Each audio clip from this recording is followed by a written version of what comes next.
Good afternoon. I'm glad we had such great first two speakers. That way, if I stink, you had your money's worth. But I'm really glad to be here. I lost my voice last week, but I'm going to be projecting. I promise I'll try to do my best to have you hear my remarks. I'm going to invite you to go with me on this little journey. I'm happy that Tom didn't use slides and that Ben only had 4, because this is going to be death by PowerPoint, but hopefully it'll be interesting. The lens through which I want us to think about the next 15 or 20 minutes is, what is the economic legacy of the pandemic on the region? More specifically, which of the shocks that we experienced over the last 4 years are long-lasting, meaning which of them have changed the area in material ways that will continue to affect its trajectory, and which of those shocks are potentially temporary, meaning even ephemeral, right? And I want you to think about that from a labor market perspective, from a migration perspective, and from a housing market perspective. So my first slide here is about the labor market. The thing that I've been repeating to people quite a bit is we cannot expect growth rates to continue at the same level that we've seen over the last few years, right? We've had essentially 3 years at near 5% growth rate. What we're seeing in 2024 right now is this reversion to pre-pandemic growth rates. Nothing is flashing red, but markets heal. Markets are fantastic, right? And so we had consumers that were flush with cash. We had a lot of visitors. We had a ton of activity. We were one of the regions that won as a result of the pandemic. And now we're seeing a little bit of healing, and that healing is going to translate to lower growth rates, right? And so, again, nothing bad, just pre-pandemic growth rates. But there are aspects of the labor market that are essentially forever changed. And what do I mean by that? We essentially have 17,000 more jobs than before the pandemic. Average wages are up 53% from 2019. Congratulations if you got a 53% raise. I apologize if you're an employer and you had to give a 53% raise. Last year I made a joke about getting a raise. I'm going to make it again. Maybe it'll work. But really it's important to try and kind of separate, right? And so which aspects of the growth are here with us and which ones are temporary? So the growth rate in wages is not going to be, we're not going to be able to replicate it, right? And so because we're not going to see a 50% growth in wages over the next 5 years. It's just impossible. But now average hourly wages are almost $34. So that's here with us. And that has translated into average household incomes in Wilmington being $80,000. That's $10,000 above the statewide average. That's a result of two things that are really, really important to think about. Our average household wages are really high, or average household income are really high, or have gotten really high, as a result of two things. One is migration, and I'll talk about it quite a bit. And the second thing is that the composition of jobs that we have has shifted. A lot of the growth that we're experiencing is coming from healthcare, from higher paying jobs, and we have a non-negligible share of jobs in sectors that we're seeing a lot of shortages, and so those sectors had to increase wages quite a bit. So again, wage growth is not going to continue at the rate that we saw. We now have an economy that is made up of people that are making considerably higher wages. And the thing that I'm going to harp on, and I harp on all the time, is that second bullet point. So think about this thing that's really important. So half of the in-migrants towards New Hanover County and Brunswick County in particular are coming from out of state. Okay? So for Brunswick County, and I'll show you the slides in a little bit. For Brunswick County, the average household income for people that move into it from out of state make $130,000. That's the reason that Seabird is always busy. I like Seabird, right? But alas, I can't go every day. I don't know, I always talk about Seabird. I should ask for a sponsorship or something.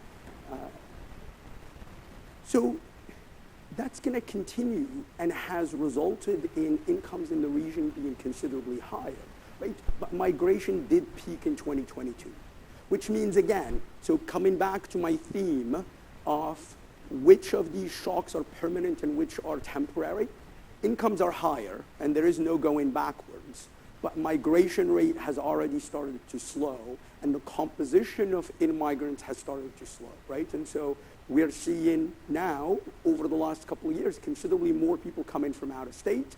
Before the pandemic, it was probably 60-40 people moving in from within the state. And then that last point is really important. Visitor spending has been obviously a huge driver of economic activity.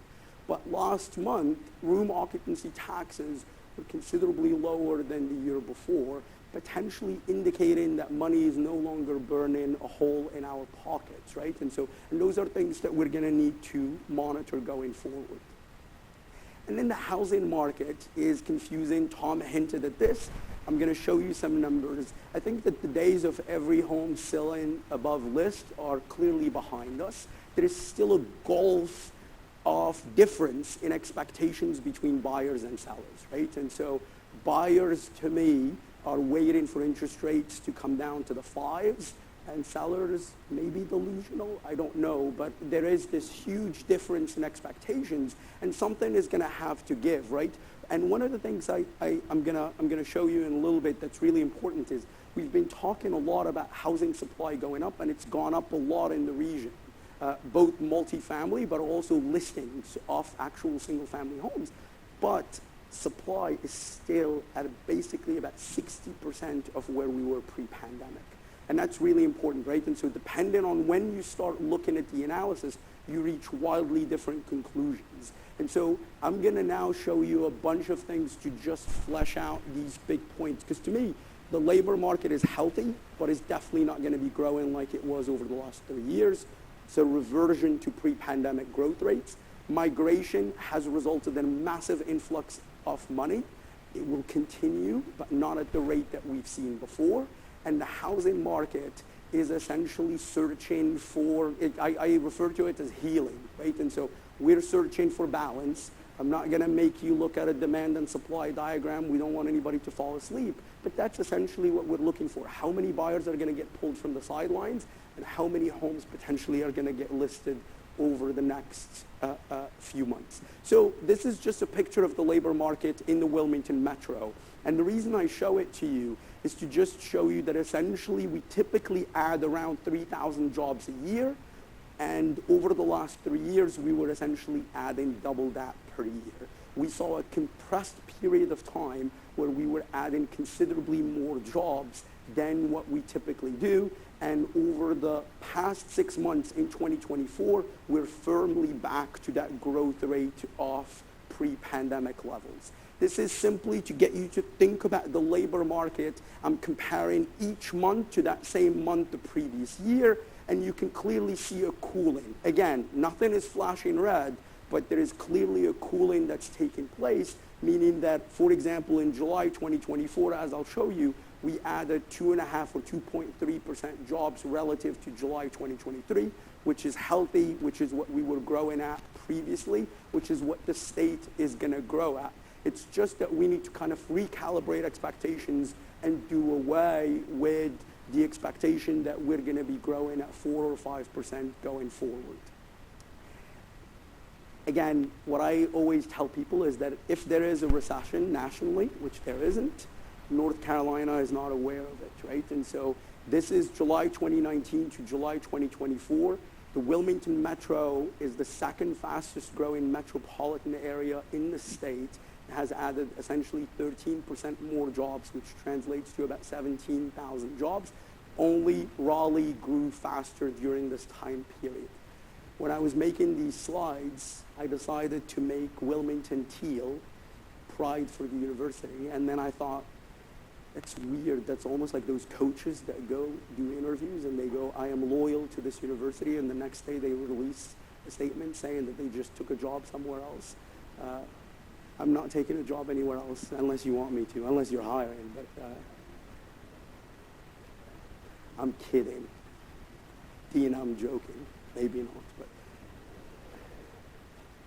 over the last year, again, healthy growth throughout the state of North Carolina, right? And so we're still firmly growing at that 2%. It's not 5%, but we're still growing. Not every sector is growing, but we're still growing. And there is this bifurcation that's happening in the labor market. The sector that's growing the fastest and has been growing the fastest for 2 years now is healthcare. And that's why the composition of jobs available in the area has shifted quite a bit, right? And so we have a lot more higher paying jobs, which is driving up wages, which is driving up average household incomes in the region. Leisure and hospitality is still growing. But again, think back to that room occupancy tax. I think that's something that we're going to have to monitor. I hope you can see this. The teal line is Wilmington. The orange line is the state. Those are average hourly earnings. This is the picture that I referred to earlier. Average hourly earnings in Wilmington are now almost $34, and they're considerably higher than the average statewide earnings. And again, this is the graph that you show your boss if you want to raise, and this is the graph that depresses you if you're somebody that signs paychecks. And this is average household income by year.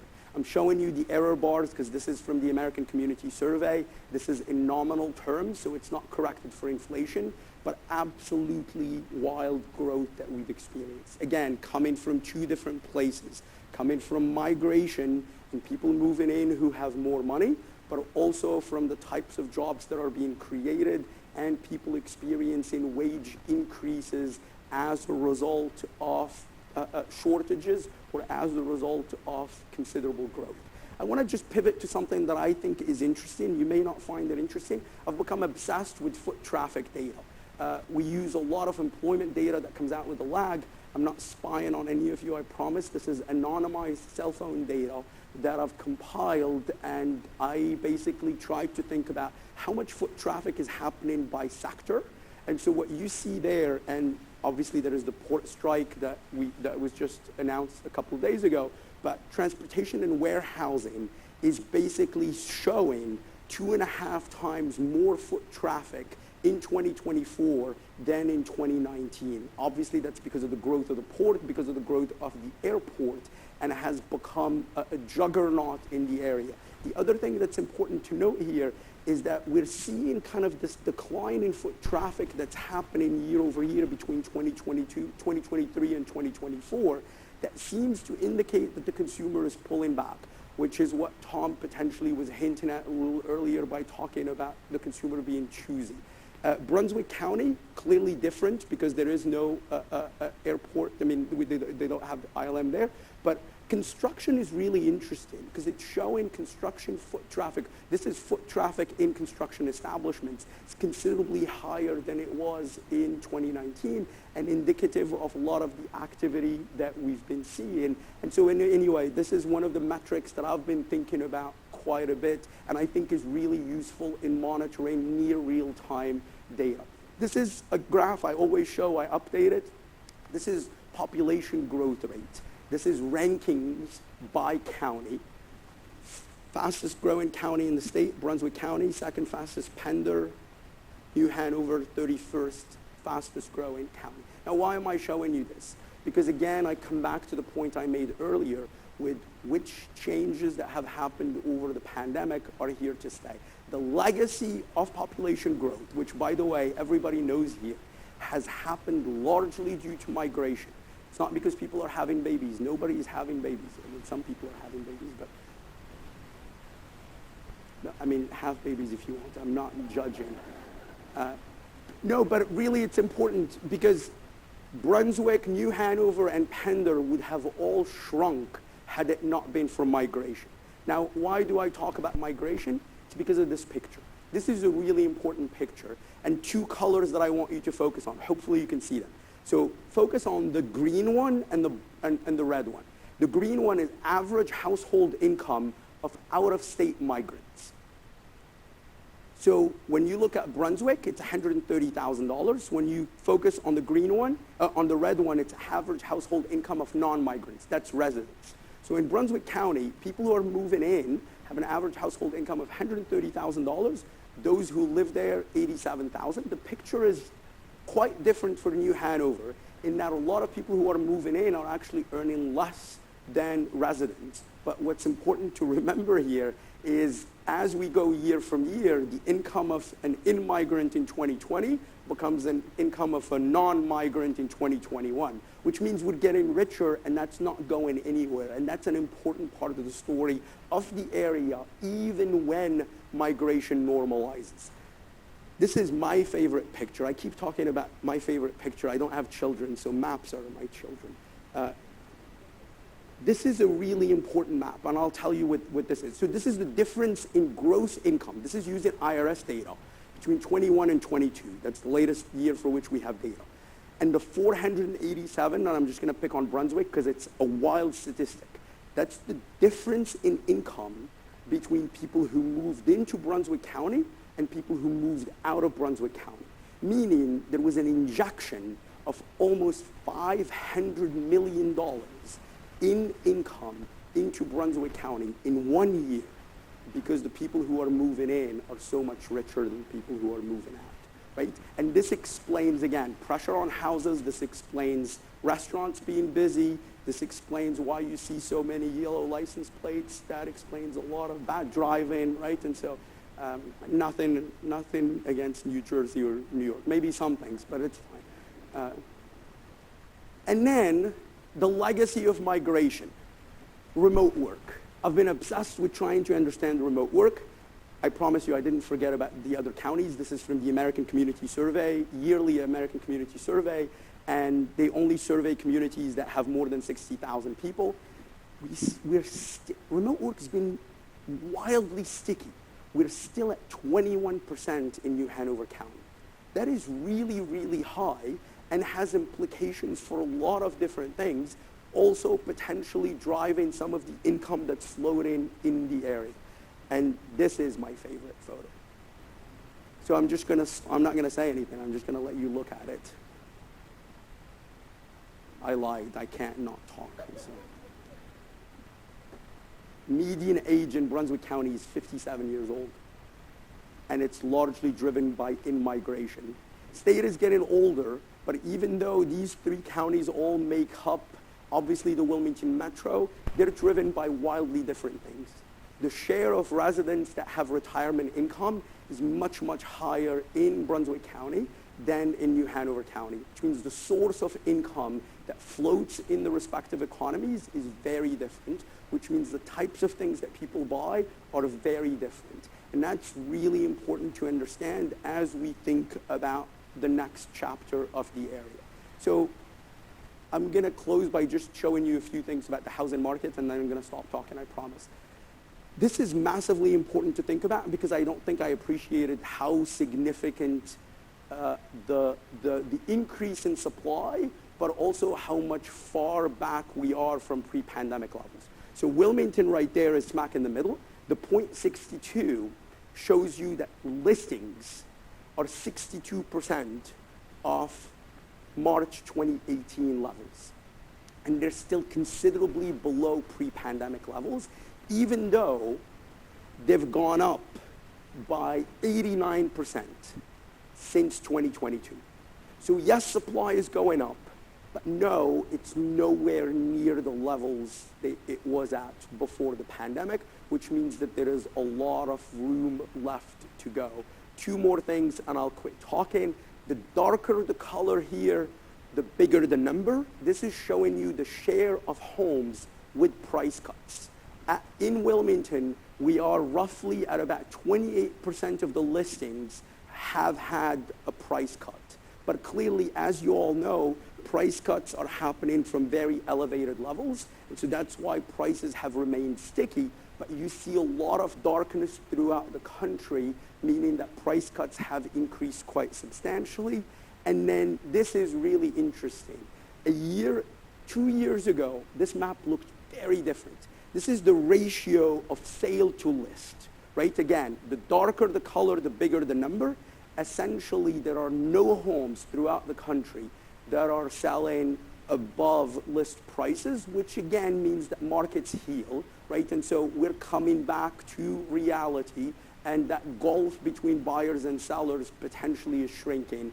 Tom hinted at the fact that maybe the rate cut is going to bring back buyers, and clearly that may put upward pressure on prices. I don't know, but I think it's really interesting. And then I lied. I told you that was the last one. This is the last one, I think. This is the Zillow one-year ahead forecast. They're very, very bullish on housing prices. They're forecasting housing prices in the Wilmington Metro to increase by 2.5% over the next 12 months.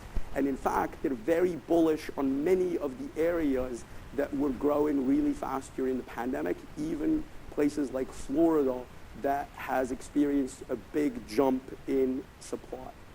So I think I've told you everything I wanted to tell you, but I will just take maybe 60 seconds to just focus on that last bullet point, because I think that the area now is maturing, right? And so the easy growth is behind us. We're now facing really difficult, challenging questions about infrastructure, about quality of life, about smart growth, about managing growth. And those are challenges that are welcome, because that means we're growing, not shrinking. But I think we need to be really careful in how we approach the next few years to take advantage of the wealth that has entered the area, and to ensure that the area remains a place that is attractive for businesses, for individuals. And I would be a really bad employee, as I'm talking about quality of life, to not do shameless plug time and say, enjoy the economic report that I produce of UNCW, $3.2 billion economic impact. We produce amazing students that a lot of you hire for us. If I said something idiotic and you want to yell at me, email me. If you would like the slides, email me. Looking forward to listening to smart things that Tom and Ben say. Have a good day.